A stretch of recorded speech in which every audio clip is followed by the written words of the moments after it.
Hello students, BA part 2 honours part 2 के विद्यार्थियों के लिए हम इंडियन पॉलिटिकल साइंस का सिस्टम का आपका जो पेपर है उसमें मैं doctor Nidhi Yadav SBC government college Ajmer political science department से बच्चों हमने अपनी क्लास में directive principles of state policy पर चर्चा प्रारंभ कर रखी थी और उसको समअप करते हुए आज की क्लास में हम ये देखेंगे कि नीति निर्देशक तत्व जिस रूप में भारतीय संविधान में समाहित किए गए हैं और लास्ट क्लास में हमने इसकी समीक्षा करी थी और ये देखा था कि कुछ विद्वानों का ये मानना है कि ये जो नीति निर्देशक सिद्धांत है इनके पीछे कोई भी कानूनी शक्ति नहीं है या इन्हें मात्र पुण्यात्मा लोगों की महत्वाकांक्षा ही माना जा सकता है। किसी भी रूप में इन्हें क्रियान्वित करने के लिए सरकार बाध्य नहीं है, इसलिए ये किसी भी रूप में उपयोगी नहीं है। लेकिन ऐसा नहीं है, भारतीय संविधान निर्मात्री सभा ने जो भी प्रावधान भारतीय संविधान में समाहित किए गए हैं वो हमारे लिए बहुत उपयोगी सिद्ध हुए हैं। और जब हम नीति निर्देशक तत्वों की बात करते हैं तो हम इन्हें किसी भी रूप में महत्वहीन नहीं कह सकते हैं। स्वतंत्रता के पश्चात आज तक भी अगर हम जो भी समय देखते हैं हम इनके इम्पोर्टेंस को महसूस करते रहे हैं।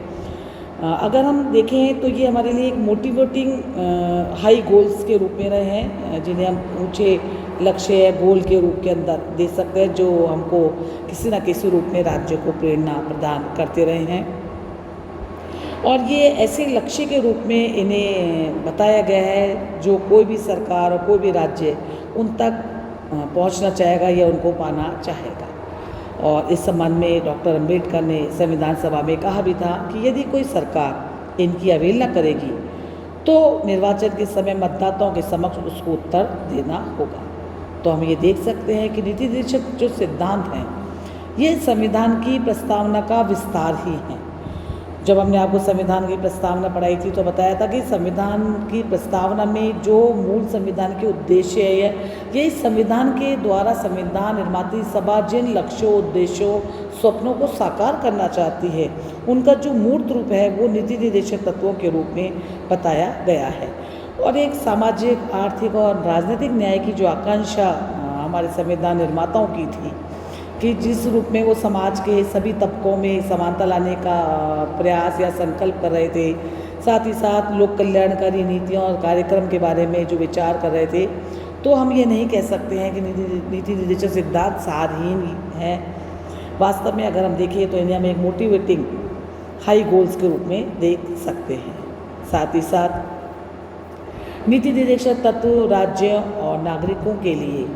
एक ऐसे नैतिक मूल्यों के समान हैं, क्योंकि प्रत्येक समाज, प्रत्येक व्यक्ति, प्रत्येक व्यवस्था का लक्ष्य हमेशा एक अच्छे से अच्छा आदर्शों को प्राप्त करना होता है। और हमारे संविधान जो निर्माता थे वो भी नागरिकों के सामने और शासन व्यवस्था के सामने इस प्रकार के आदर्श रखना चाहते थे, ऐसे नैतिक आदर्श रखना चाहते थे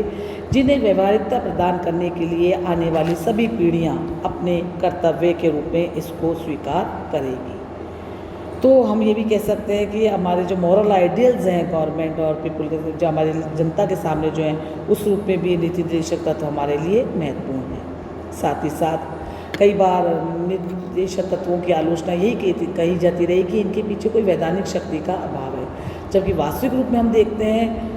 तो जब कि न्यायालय जो है वो संविधान के रक्षक है। और जब न्यायपालिका को ये लगा है कि कार्यपालिका और व्यवस्थापिका के कोई कानून के द्वारा मौलिक अधिकारों का उल्लंघन हो रहा है तो उन्होंने उस स्थिति को नीति निर्देशक तत्वों के संदर्भ में सोचने, समझने और व्याख्या करने का प्रयास भी किया है। तो इन्हें हम ये कह सकते हैं कि नीति निर्देशक सिद्धांत न्यायालयों के लिए एक मार्गदर्शन का भी कार्य करते हैं। और एक सबसे बड़ी बात जो नीति निर्देशक तत्वों के अस्तित्व के बारे में सबसे सिद्ध बात है कि ये सिंबल ऑफ वेलफेयर स्टेट है, यानी कि लोक कल्याणकारी राज्य के प्रतीक हैं। नीति निर्देशक सिद्धांतों के माध्यम से संविधान निर्माता ये मंशा प्रकट करना चाहते थे कि भारत को एक राजनीतिक प्रजातंत्र के साथ साथ आर्थिक प्रजातंत्र के लक्ष्य को भी प्राप्त करना चाहते थे। इसलिए उन्होंने, जब अम्बेडकर कह रहे थे कि आर्थिक लोकतंत्र की जो स्थापना है वो राजनीतिक लोकतंत्र से भिन्न हैं और इसे आने वाले समय के लिए यह आवश्यक है कि राज्यों के सामने, सरकारों के सामने नीति निर्माण के लिए कोई एक ऐसी व्यवस्थाएं रखी जाए या कुछ इस प्रकार के दिशा निर्देश उनके लिए स्पष्ट किए जाए जहां वो महिलाओं, बच्चों, पिछड़े वर्गों, अनुसूचित जातियों, जनजातियों के लिए या वो डिप्राइव्ड सेक्शन जो सदियों से हाशिए पर छूट गया है,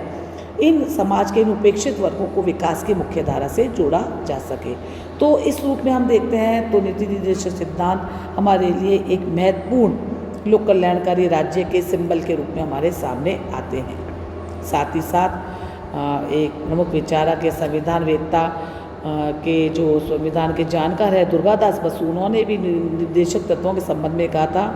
कि ये निर्देशक सिद्धांत विपक्ष के हाथ में एक अस्त्र की भांति है, क्योंकि विपक्ष का कार्य सत्ता पक्ष की कार्यवाही पर चौकन्नी निगाह रखना होता है और एक सकारात्मक सरकार सत्ता की आलोचना भी करना होता है। तो ये नीति निर्देशक सिद्धांत ही हैं जो विपक्ष को ये सार्थक आधार देते हैं जिनके आधार पर वह सत्ता पक्ष की कार्रवाई की आलोचना कर सकता है और इसके द्वारा वह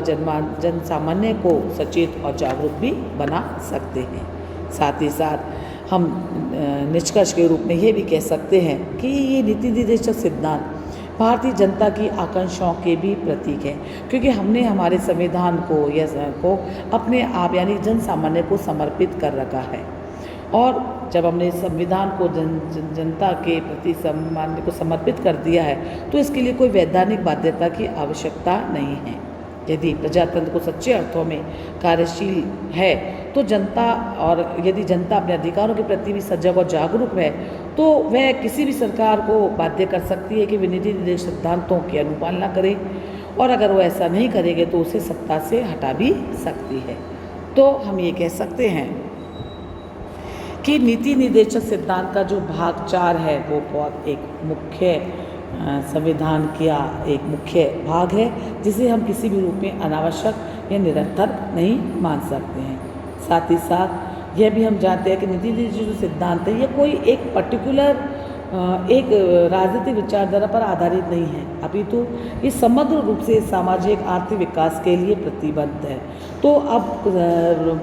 इसके अंदर पॉलिटिकल सिनेरियो में कोई भी प्रकार की विचारधारा हो, चाहे वो दक्षिणपंथी हो वामपंथी हो रही है तो है या जो भी राजनीतिक दल सत्ता में है उसको ये आवश्यक होगा कि वो अपने सामाजिक आर्थिक प्रोग्राम इस प्रकार से गाइड करे और इन प्रोग्राम्स को निर्माण करते समय, प्रोग्राम को बनाते समय वह नीति निर्देशक सिद्धांतों से भी प्रेरणा ले सकता है। अंत में प्रोफेसर पायली के शब्दों में निष्कर्ष के रूप में हम ये कह सकते हैं कि वास्तव में ये नीति निर्देशक तत्व क्रांतिकारी सिद्धांत है, यद्यपि इनकी प्राप्ति का दंड वैधानिक न होकर संवैधानिक है। राज्य की नीति निर्देशक सिद्धांतों के माध्यम से ही भारतीय संविधान में जो व्यक्तिगत स्वतंत्रता के जो नियम है, साथ ही साथ जनता की आर्थिक सुरक्षा में बाधा डालने वाली जो व्यवस्थाएं हैं उन दोनों में संतुलन स्थापित करने के लिए यह कहे कि पूंजीवाद और समाजवाद में एक संतुलन स्थापित करने की जो स्थिति है वो नीति निर्देशक तत्वों के माध्यम से ही सिद्ध की जा सकती है। और आज व्यवहार में भी हम देखते हैं कि इतने लंबे समय के पश्चात भारतीय लोकतंत्र के जब इतने वर्ष बीत जाने के बाद भी हम देखते हैं कि आज भी राज्यों के द्वारा या शासन व्यवस्था में नीति निर्देशक तत्वों को लगातार राज्य के द्वारा महत्व दिया जा रहा है। और अन्य ऐसे क्षेत्र हैं जैसे हम जहाँ मद्य निषेध की बात करते हैं, जहाँ महिलाओं की स्थिति बात करते हैं, जहाँ गरीबी हटाओ की बात करते हैं, जब ऐसे कल्याणकारी कार्यक्रम जो साक्षरता से संबंधित हैं या शिक्षा से संबंधित कार्यक्रम जो भी हैं या विभिन्न प्रकार की जो बेनिफिशियरीज ऋण योजनाएं हैं, स्वरोजगार योजनाएं हैं, ये जो योजनाएं हैं, भामाशाही योजनाएं हैं जहाँ के महिला को केंद्र बनाया जा रहा है, तो ये सब कैसे संभव हो पा रहा है कि डिप्राइव्ड सेक्शन के लिए जो योजनाएं नीति निर्देशक तत्वों के अंदर बताई गई थी, ये व्यवस्थाएं बताई गई थी और हम देखते हैं कि आज धीरे धीरे इनके अंदर प्रगति हो रही है और सामाजिक आर्थिक राजनीतिक परिवर्तन में हमारे जो एक व्यापकता आ रही है और साथ ही साथ राजनीति में नीति तथा नैतिकता के जो उदाहरण हैं वो लोगों के सामने आ रहे हैं। और यदि नीति निर्देशक तत्वों की सफलता में यदि शासन की सदिच्छा होगी और जनता जागरूक और सहयोग के साथ में साथ चलेगी और तो हम ये निश्चय ही रूप से नीति निर्देशक सिद्धांत एक वास्तविक अपने लक्ष्य को प्राप्त कर सकेंगे। धन्यवाद बच्चों।